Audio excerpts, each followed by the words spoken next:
হৃদয়ের কালো ছায়া দূর করে দাও। প্রধান খাদ্য, এই জন্য আমরা বয়কট নো বিফ করার জন্য আমরা আজকের এই গরু পার্টির আয়োজন করছি, যে সারা বাংলাদেশের সব জায়গায় যেন এই গরু পার্টির আয়োজন করে যে সমস্ত রেস্টুরেন্টগুলো নো বিফ লেখা থাকবে সেই রেস্টুরেন্টগুলো যেন বয়কট।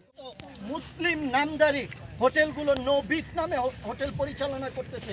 এই মুসলিম নামদারি এই মালিকদেরকে আল্লাহ হেদায়েত থাকলে হেদায়েত দেন, নাহলে তাদের ব্যবসাকে ধ্বংস করে দেন।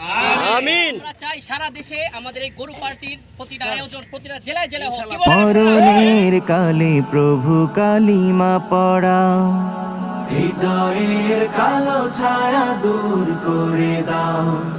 মরণের কালে প্রভু কালিমা পড়া, আমায় প্রভু তুমি তোমার আপন করে নাও। Likey